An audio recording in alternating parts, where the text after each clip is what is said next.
Greetings, everybody. Welcome to Plato's Thursday, the best way to spend your Thursday. By tuning in this week, your Thursday is approaching the purity of the perfect form of Thursday. So says Plato.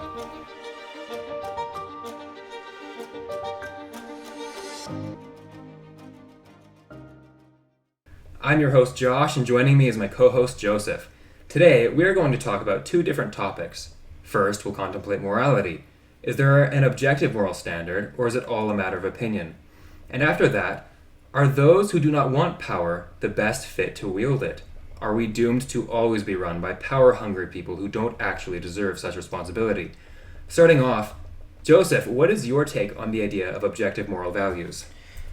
Well, Josh, this is a complicated question. I don't actually have an easy answer because from a purely secular point of view, it's hard for me to comprehend there being a objective moral standard because we have nothing to appeal to outside of personal opinion.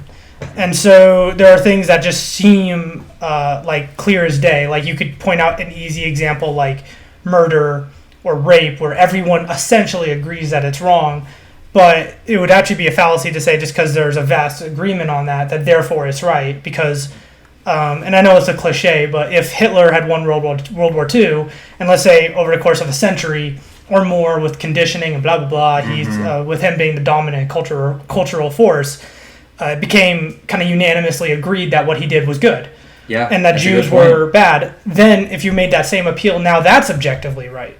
So, and I mean, that isn't impossible. It could have happened. It just didn't. And so what are we left with? I think we're kind of left with, at the end of the day, it is technically just all a matter of opinion. Unless, I mean, like, I know this is an argument, and I'm just going to briefly touch on this and I'll hear what you have to say. But if there's a God who created us, and I think he sets the moral standard, because essentially morality is defined by him. And it's above us as mere mortals who can't comprehend the will of a being so great. But I'm kind of on the fence over such a being even existing, so I'm kind of in the subjective camp. What about you, Josh? Yeah. So I think that was a really good point that you brought up. Actually, both. The one about if Hitler had won World War II, and God existing, making it likely that there would be an objective moral standard. So my take is that it has to be subjective on some level, but I'd like to dive a little bit deeper. Everyone has different values, and you can't derive them from logic. There's, as David Hume, one of my favorite philosophers, said, reason is and ought always to be a slave to the passions. I believe that the reason why we have morality is because of emotions like anger and fear and disgust. And while we may have a lot of consistency among human beings, the same way we'll have consistency, in what we're afraid of. We'll have a fear response from being chased by a lion. That's kind of what drives our moral similarity. But I also believe that you could say there is something objective about morality on some level, because morality is different from everything else. You could say that it's categorically unique. And because of that, you can say, there is a rough pattern, a general pattern to morality, on average, that kind of highlights what the general human perspective is. And by saying that all morals could be either closer to, or all value systems could be either further or closer to this one central idea, you could use that as an objective standard if you wanted to. Although I wouldn't say it would be technically objective. As for God, I think, personally, it depends on if you already accept authority as a source of morality. Because even if God exists, if you don't accept authority as determinant of ethics and moral values, then I think technically you'd still have to say it's subjective. What do you think? It's difficult to say. I think it would be a little bit different because it wouldn't just be an authority. Because if I were to play devil's advocate, for example, and let's say I was to play the role of a Christian right now, I would say that the idea of morality coming from an authority isn't an inherently wrong idea. It's depending on who the authority is. So if Hitler or Stalin or Joe Biden or who the hell ever has some kind of moral standard. They're just another human being, like you and me. We're flesh, we're blood, we're sinful, we're flawed. I prefer that term personally, but the point is, then if you're talking about a god, like it would almost seem like morality. It would be less about him saying, "Oh, I just arbitrarily choose this," more like this just is. It would be more like this just is a fundamental fact of the universe, as opposed to it being a matter of opinion. But it's difficult to say because we can't even prove that such a being exists. Yeah. As to your other point, which I think is more interesting, if you'll allow, let me ask you to clarify. So you're saying it's different from other admittedly subjective things in terms of it being entirely subjective, like film taste, music taste, food taste. There's something categorically different as opposed to those things, which are just entirely subjective. You watched Interstellar and loved it, and I watched Interstellar and hated it. Neither one of us are objectively right or wrong. It's just a matter of taste. But you're saying this is categorically different. Can you explain what you mean? I would say, I said those things are categorically unique as well. My point is essentially something along the lines of finding the common denominator between what humans use to make their judgments and using that as a rough guide for some idea of something objective. That obviously carries a lot of potential problems, but essentially what I'm trying to say is it came from somewhere and it serves a very specific purpose. Film taste, although it does rely to some degree on what your values are, in a more general sense of the word value, it doesn't necessarily determine, success or failure to a significant degree. Morality, though, as far as the individual and the society, it does. It determines which societies and people propagate, and I think to think about where that came from a functional standpoint, and why we have the common denominator is that we have in our values across, the vast majority of people. That might provide some kind of, I would say, let's say common framework, but I would still say technically that would not be objective, but that's essentially my point of view. I'm going to rephrase a little bit, and you can tell me if I'm misrepresenting you. Okay. Essentially, there has to be some kind of goal, some kind of end goal. Like, what is the outcome we want here? Yeah. And then morality is essentially derived from that. So, like, we want to have... So I'm going to play devil's advocate again, but on the other side. There is no God in it. It's us. We're the ones who decide. We've kind of universally agreed that we want a society that's healthy and where you don't, when you walk out, you don't have to fear, some person is just going to randomly stab you to death. We kind of all want to live in a society where we're safe and prosperous and happy. And we all agree on that. So there's a goal. So human prosperity and being maximized and human suffering being minimized are goals. And actually, if you make that your goal, then morality is objective because you can objectively measure those things. So murder is objectively wrong in the sense that it objectively causes harm to someone. That's an objective fact. And it's also an objective fact that if you have a society that's just pure anarchy and you don't have law enforcement or rules, it's just a matter of objective fact that there'll be less prosperity and well-being. It's just we can measure these things. So if you have an agreed upon goal, then morality is objective. But then you'll just go to the next thing and then say, but was the goal itself objective? Because then let's say you run into like some kind of crazy animal rights activist, for example, who says that they believe it'd be right to kill all human beings on Earth, but their perspective isn't just rooted in pure hatred. What if it's like saying, oh, if all humans die, the environment will be better and animal species will be better? Undeniably true. And what if they say that collective well-being, one of your favorite phrases, of all species, all millions and billions of them, compared to just one, which is ours, outweighs just one that is ours. And so they have a completely different goal.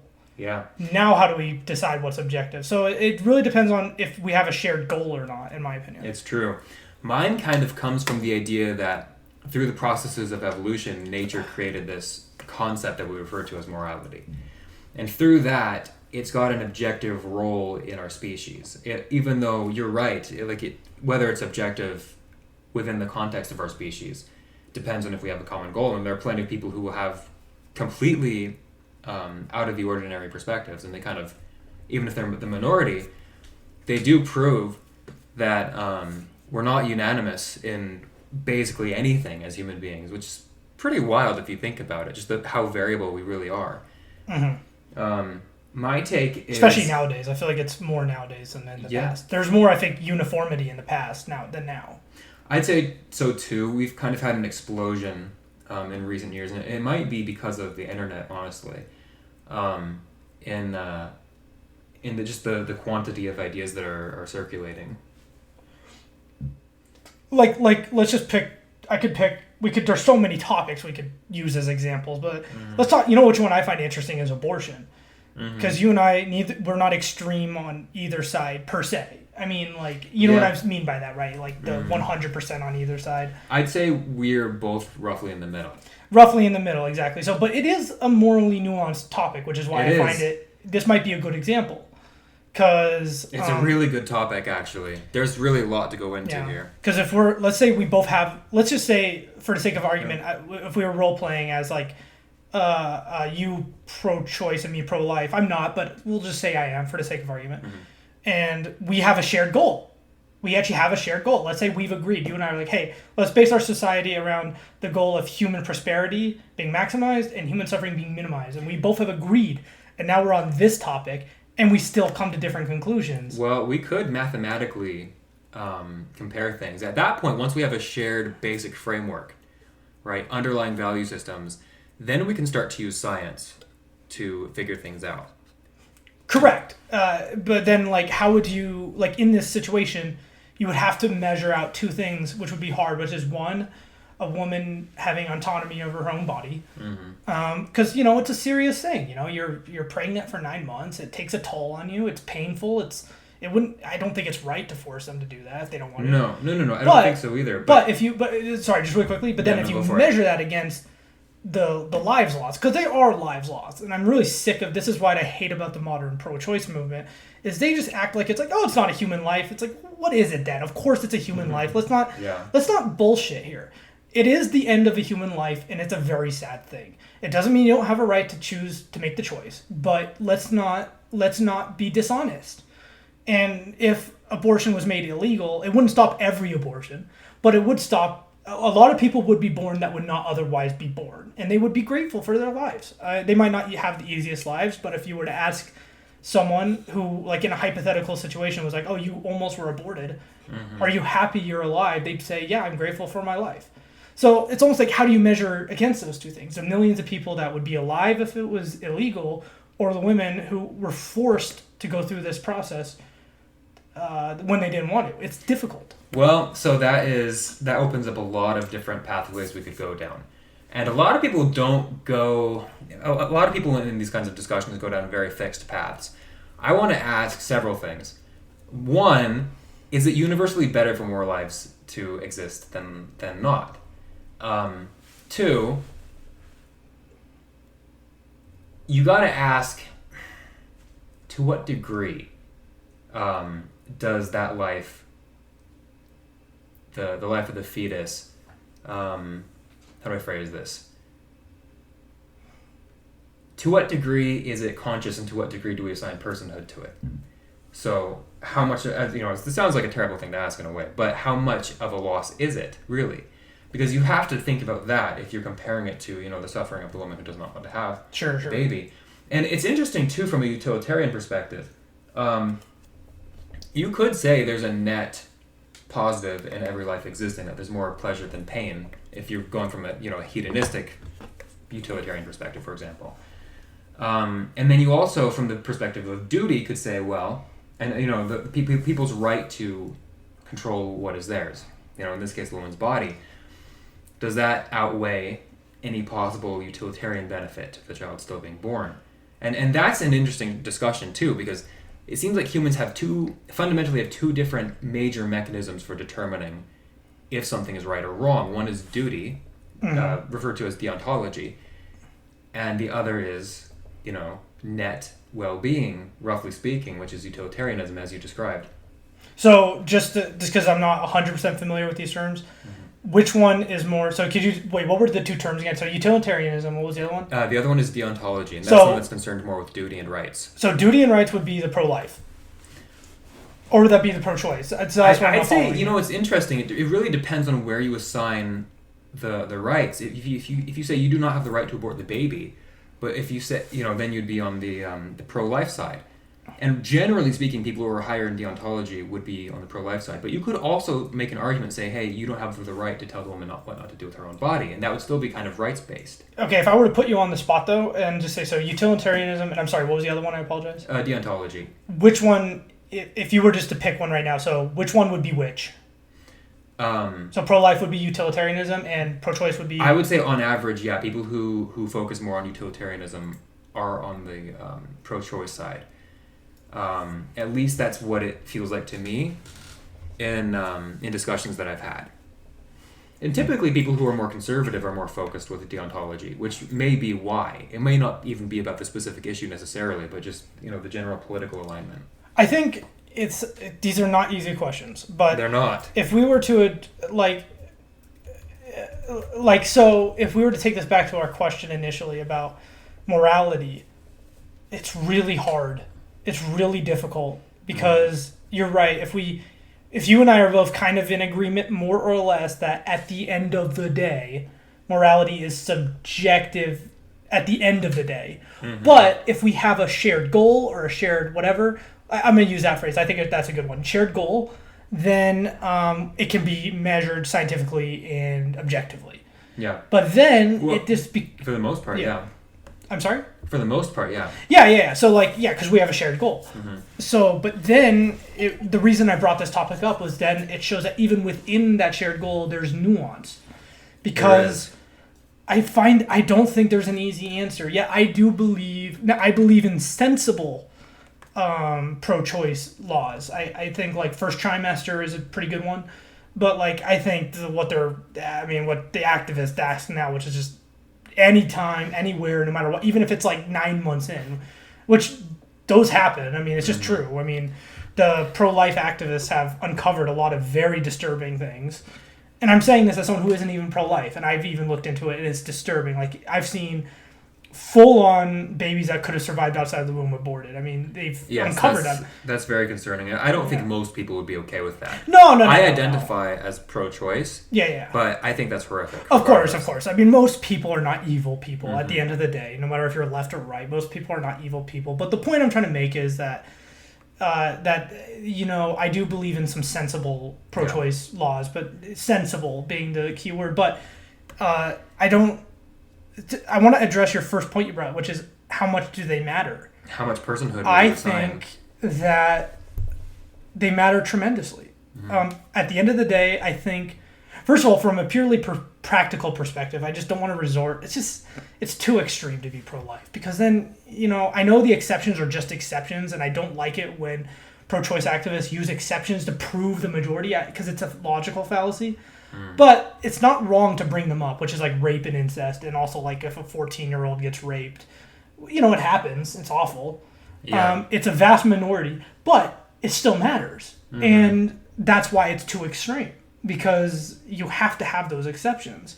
You do, yeah. And of course you've got to ask, do you really want rapist genes to propagate through the species? Well, I don't want to say that because I'm not saying in the sense that because ultimately a rapist child still matters. You can't apply guilt, sins of the father, so to say. It's not... No, I agree with you. So the reason I say that is because my take on it, because this is my general heuristic for morality, is it for the well-being of the species as a whole? Okay. And and that's not strictly utilitarian in the way that I use it, because even the concept of duty evolved within us for the well-being of the collective. Mm. Both utilitarianism and deontology clearly serve important purposes in protecting the well-being of the group. And we evolved on the tribe level to a large degree, for the most part on the tribe level. And I would actually argue that very late-term abortion is not good.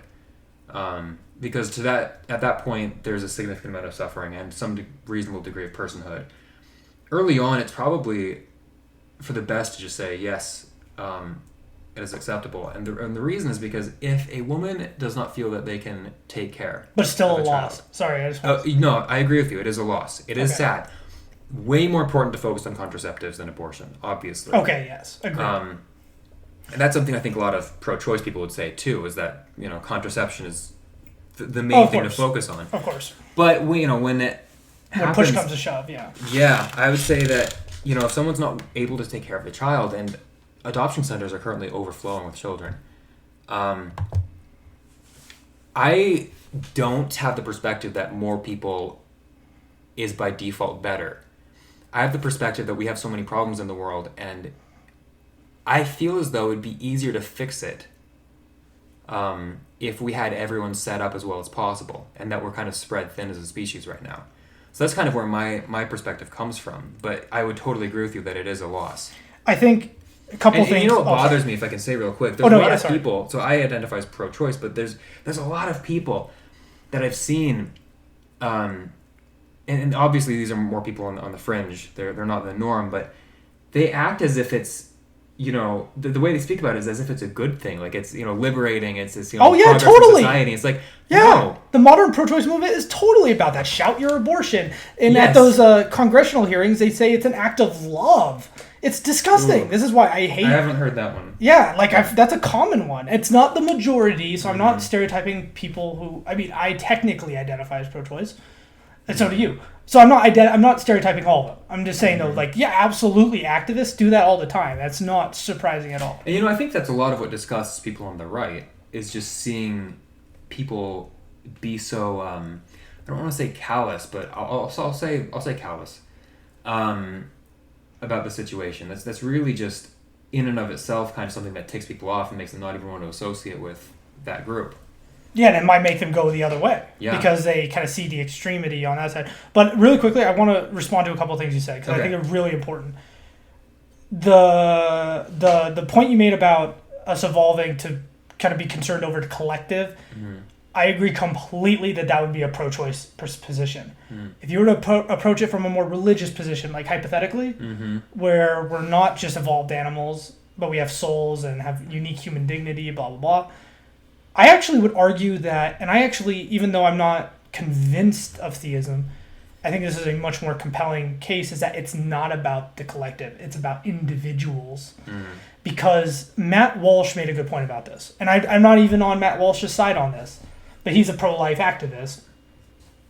He made one point, though, that did make me think, which is that he said, if you were, because someone at at one of his speeches asked him, if all abortions were made illegal, and then we became a poverty-stricken society, hypothetically as a result, because we have too many people, blah, blah, blah, blah, blah, right? We're poverty-stricken. We're objectively less off as a collective now.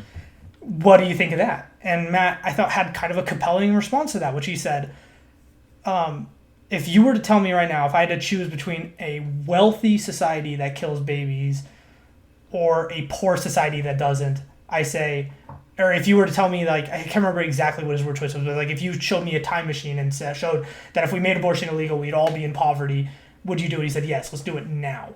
That's what he said. And even though I don't totally agree with him, I think it's kind of a beautiful sentiment. I understand that if you hate him, or if you just even hate the kind of sentiment, or if you hate the pro-life position, you might not appreciate it, but I do, because what he's saying is that those individual lives matter. Every human being is infinitely valuable, in my opinion. Yeah. And so every single time a human being is lost, I think it is a huge loss.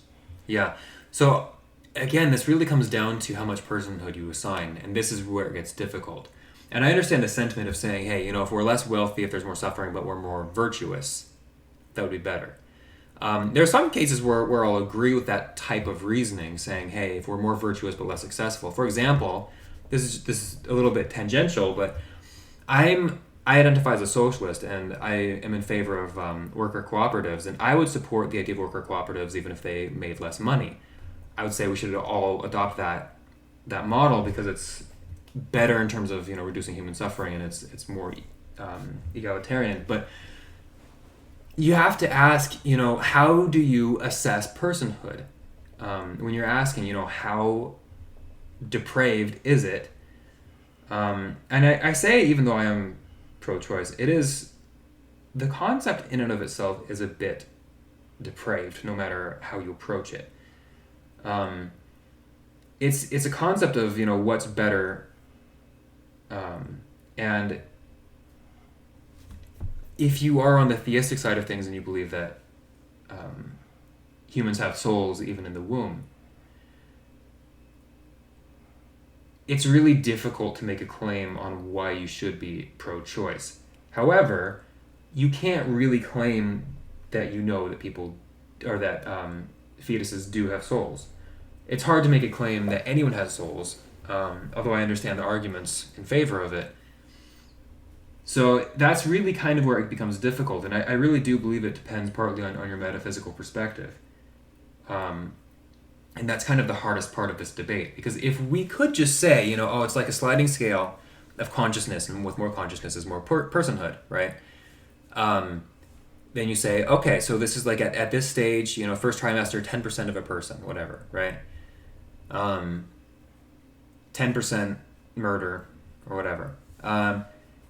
That would be an easier discussion to have than saying, is it 100% or not?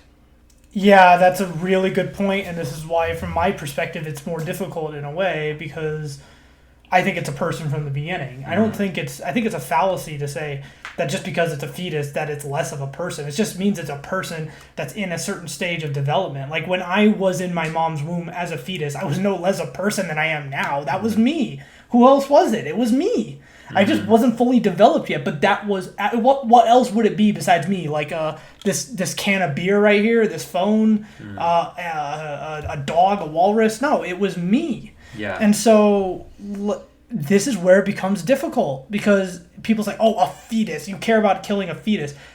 We were fetuses. No, not some potential version of you, not some less human version of you. You were one. And if you were killed as a fetus, Josh, you would have been killed. Yeah. Not some potential version of you. You would have been killed.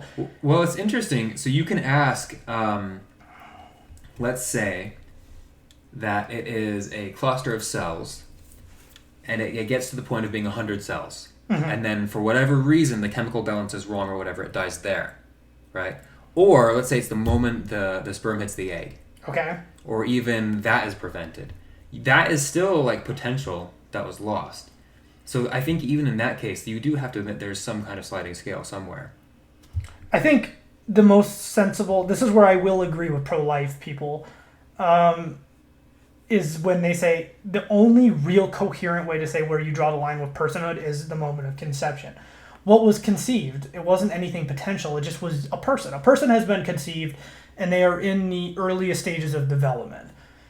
I think that it's worth, that's where I stand on it. I think that when you are conceived, not some cluster of, technically all we are is a cluster of cells, right? Mm-hmm. You are, even right now, I'm technically just a cluster of cells. Oh, yes. And so I think conception is the only one that's coherent. So I actually agree with pro-life people about that. I still think that for purely practical reasons, we have to, allow some access early on. And, for reasons I've already gone into. But I think it's worth acknowledging that reality.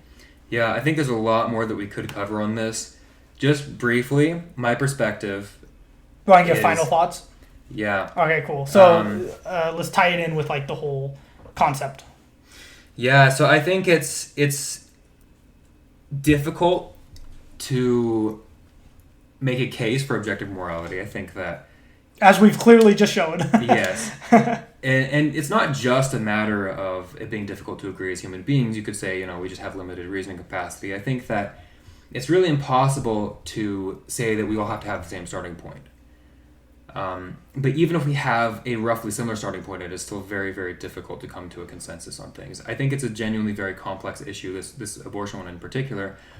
My personal take, and I totally understand your perspective. Mine is, if we do have souls, it is a natural phenomenon, and it is, essentially the phenomenon of consciousness that emerges in the brain. So I still see it as a sliding scale, but it's interesting, especially with things that science can't fully answer.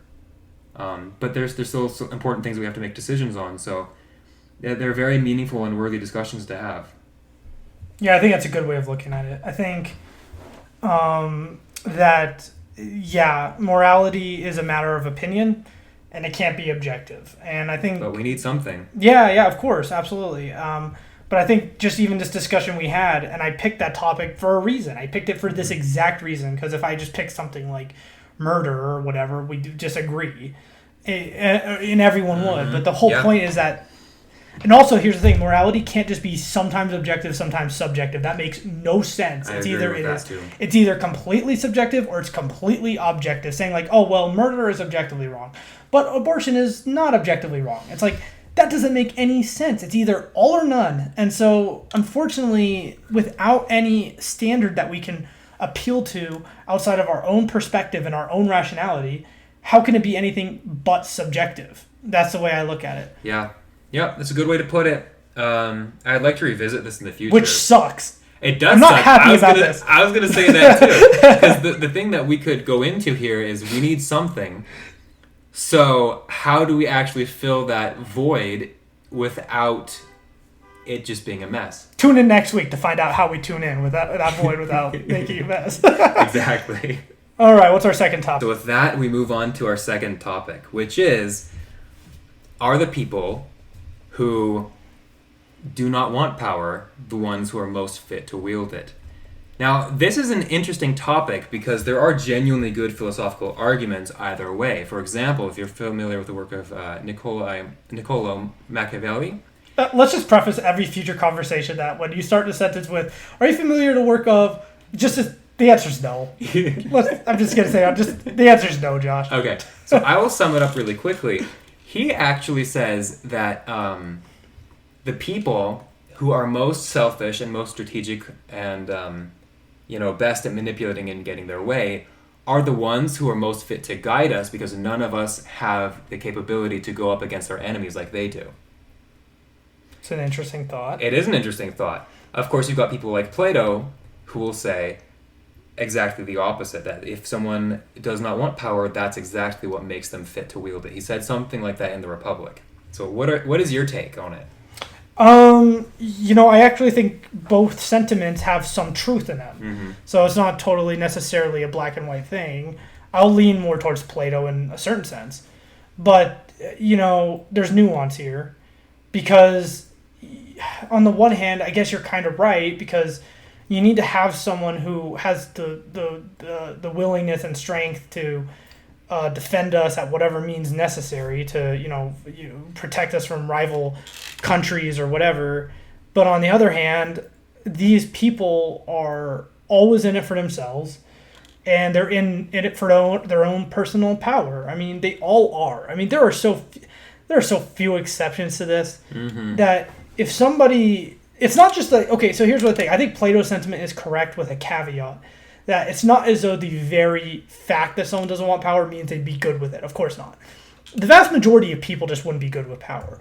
But there's a certain type of person that would be really good with power that doesn't want it. And those are the kind of people that would be best to wield it. It's a specific type of person, a person who's decisive and intelligent and diplomatic and has a good vision, but isn't power hungry. Yeah. It's a really rare breed, and I can't even. It's such a rare breed, Josh, that I would have to make an appeal to fictional characters to give my example of them, like Duke Leto Atreides from Dune, for example. Like, he says a sentiment in it where he tells his son Paul. If anyone's seen the new Dune movie, this is from that. He says. The potential spoiler. Yeah. Not really, though. It's in the beginning of the movie. A great leader does not seek to lead. He's called to it. And it's a true sentiment. And what made Duke Leto so good was that he didn't care at all about power. He didn't want to further his own agenda. He just cared about governing his people and being a good leader. Now, it's just that type of person it's just so rare. It almost seems maybe unrealistic. It's true. And, I think you've got a good point there. I'd say are you familiar with Marcus Aurelius? This is really pathetic and sad, but I'm only familiar with him, I think, because I think he's mentioned in Gladiator. Okay. I think he's mentioned in Gladiator. I think so. Aurelius, isn't that? Anyway, go on. Okay, so Marcus Aurelius was a Roman emperor, which makes sense why he'd be mentioned in that. Yeah. He was kind of the closest thing humanity has had, I think, to Plato's philosopher king. And he was a Stoic philosopher who very much aimed to lead by virtue, specifically according to a more Stoic idea of virtue. But it's really not normal for a person to be smart and decisive and also not power hungry, I think, because really, I've got two reasons to say this. One is, as sad as this is, there's a positive correlation between general intelligence and narcissism and psychopathy.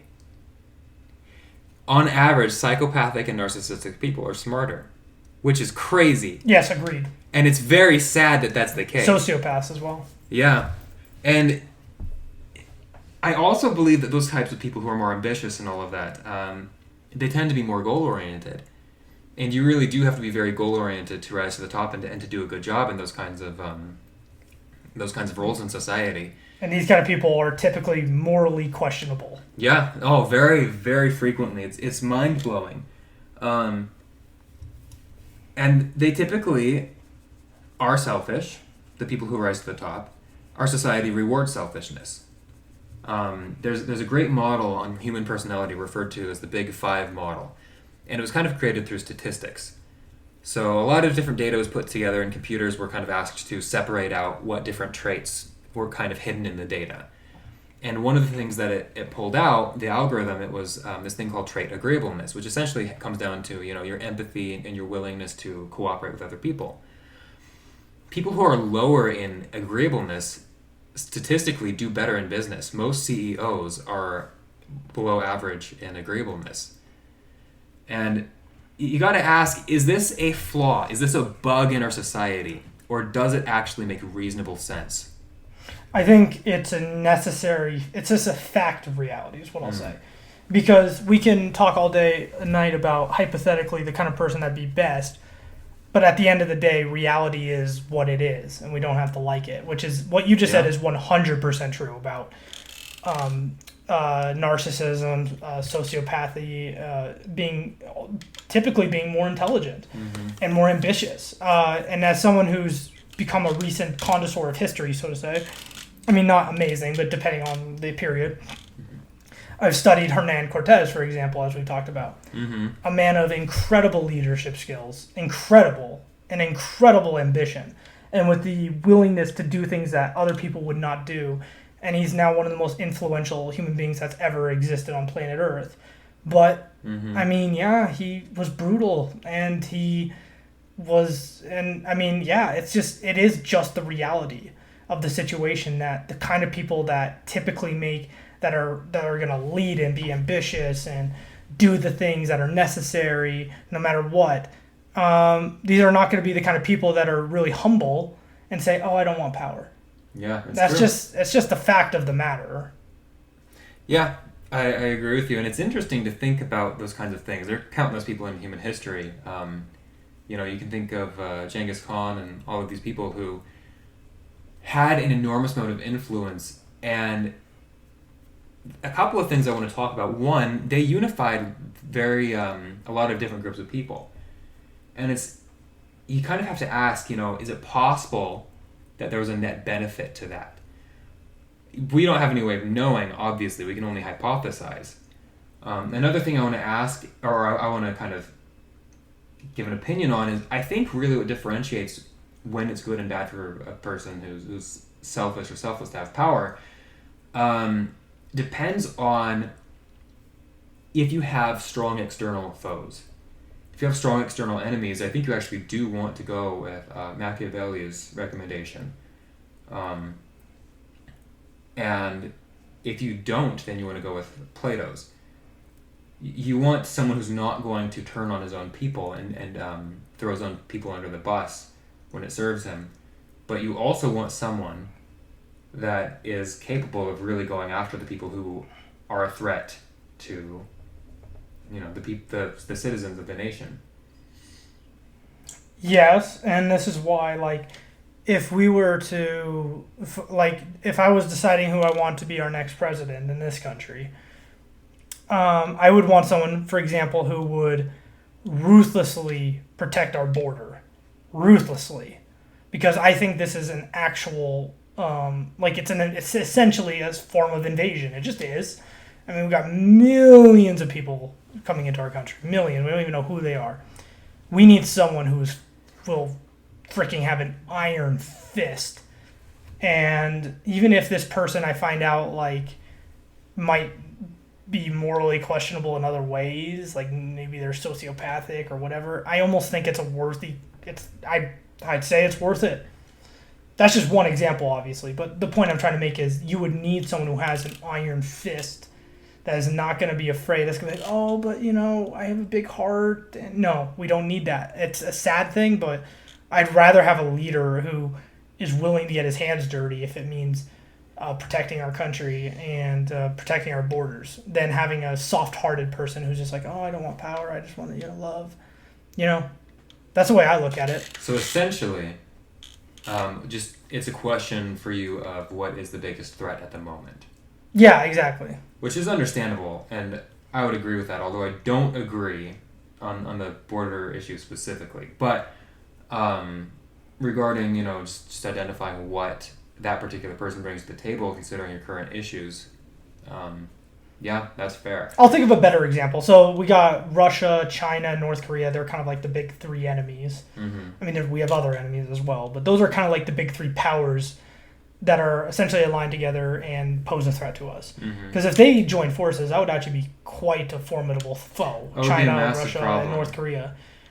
And if we were to go into World War III, for example, or if they were to make some kind of move against us or blah, blah, blah, blah, that's a better example. So wouldn't you rather have a leader that's stern and brutal? Oh, whoever is most likely going to facilitate our success in such a war. There's no doubt about that. Which would be someone who's more aggressive and stern. I would say, roughly speaking, that is true. If it's not a guarantee that we're going to go to war, someone who's not as aggressive might be for the best, because those people oftentimes are the ones who get us into wars in the first place. But if we're already sure that we're going to have one, at that point, sure. Yeah, I mean, my take, I tend to take more the dove than the hawk perspective. But if we're already in trouble, yes, go for the hawk.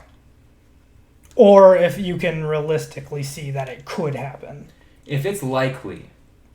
Yeah, because admittedly, which unfortunately, it's a little up in the air right now. Unfortunately, I think that the hawk, it's kind of a prisoner's dilemma, really, if you think about it.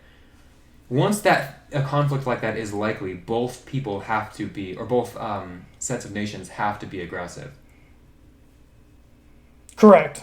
I can't just choose someone who is less likely to enable us to succeed in the end, even if they're also more likely to prevent the conflict to begin with. You have to really break it down to the numbers. It's like, by the time it's likely, they're not going to make that much of a difference, in my opinion, in how it unfolds, although we have no way of really knowing that. It's kind of a gamble. But there are... And it's also... The way our society is set up, you also have to recognize that, the concerns are very separated. Everyone is kind of given their own job, and our military has their own leaders. But for the sake of discussion, especially, yeah. Given... so here's what I'll say. And I don't know if this will be considered a bold claim or not, but soft-heartedness,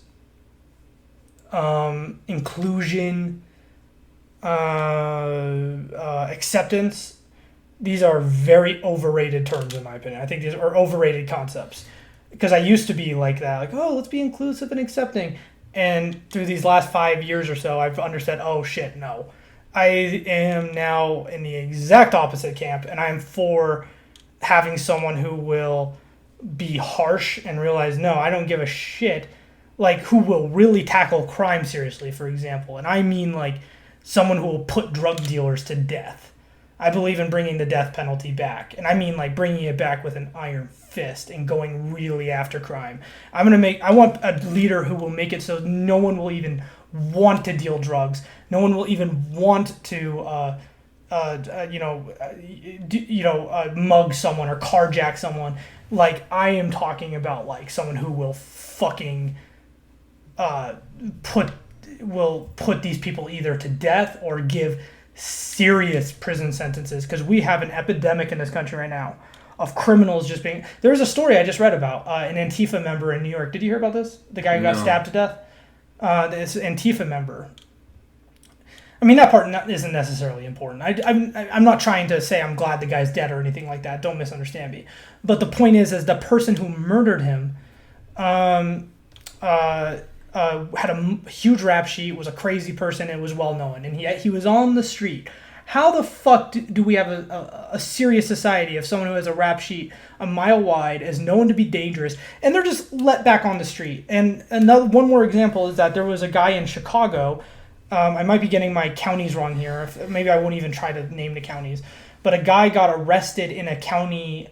He had a lengthy car chase, and when he finally got arrested, he was bragging in the car because he knew he would just be let out the next day, because he thought he was in a county led by a very progressive liberal DA, and he'd been arrested a million times before and then just let out just like that, let out of jail. This is a real issue, but because of he technically got arrested in a more conservative county, and he ended up getting like 20 something years.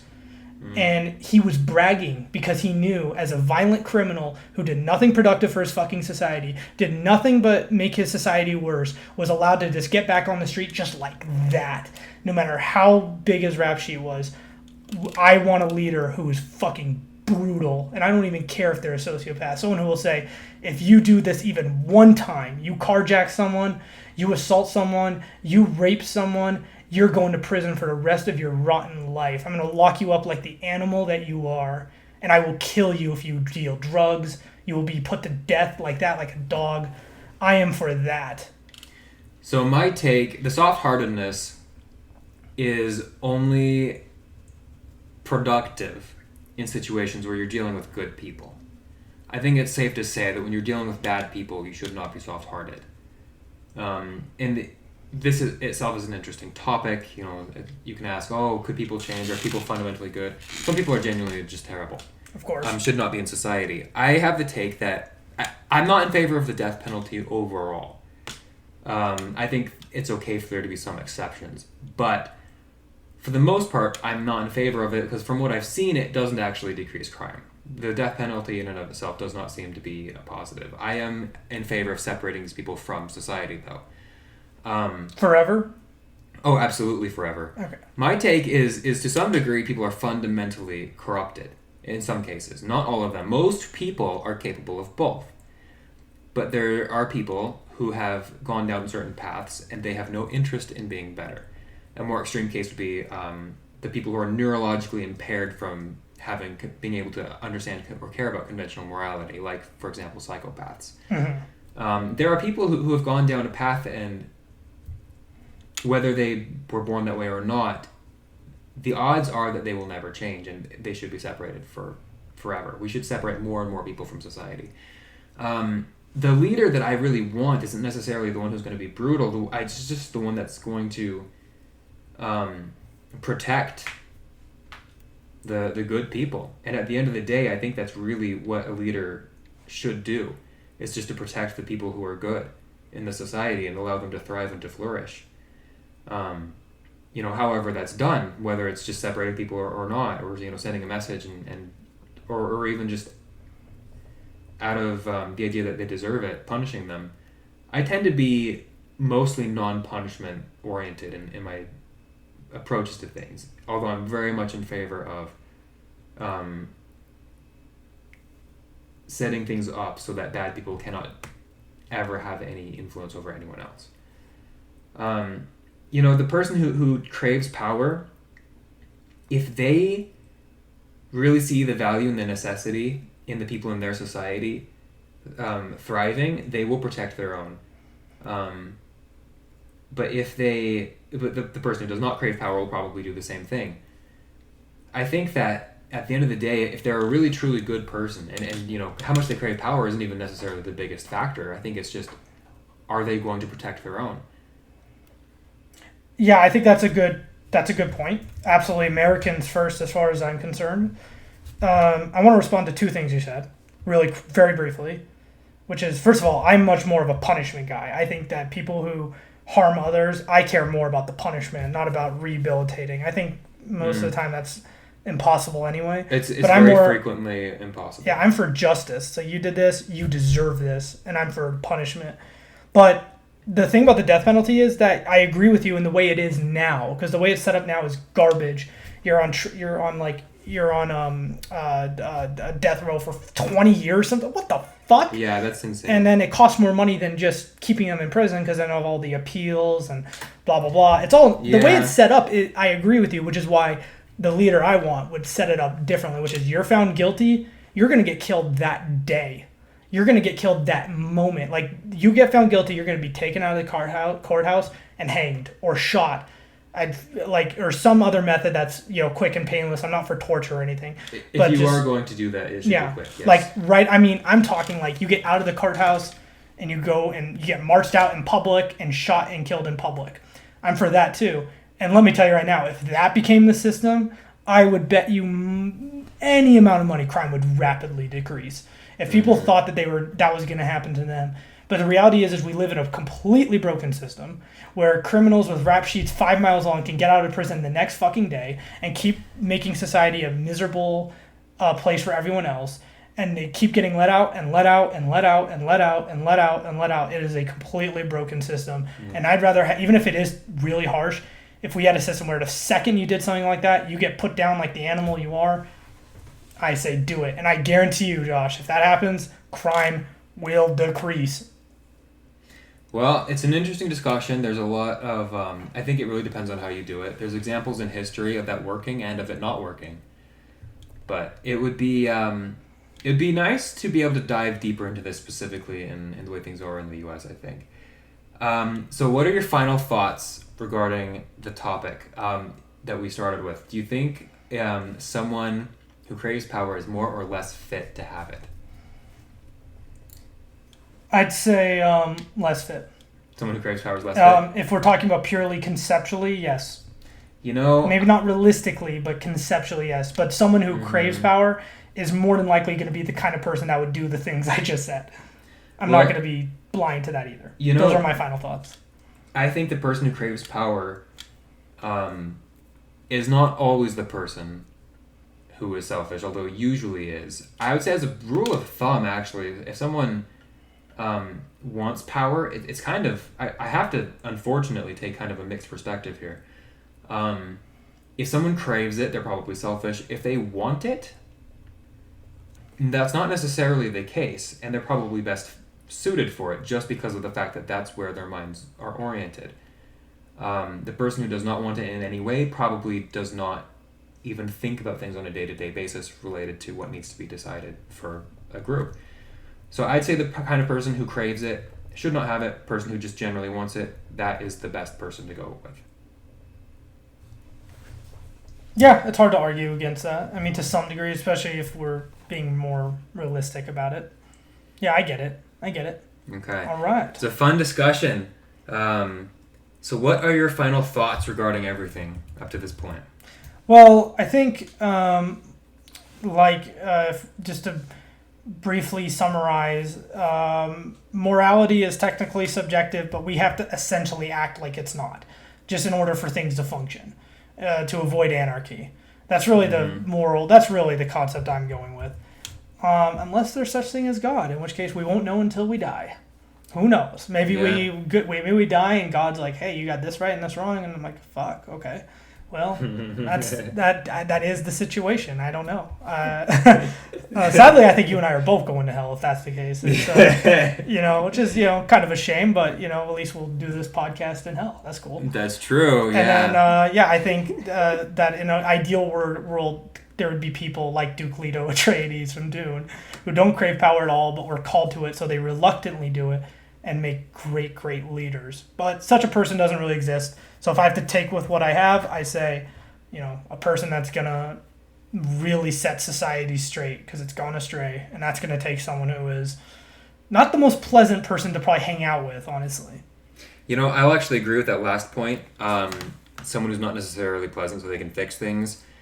No, of course, I'm not as punishment oriented. I'm not even as justice oriented as you are.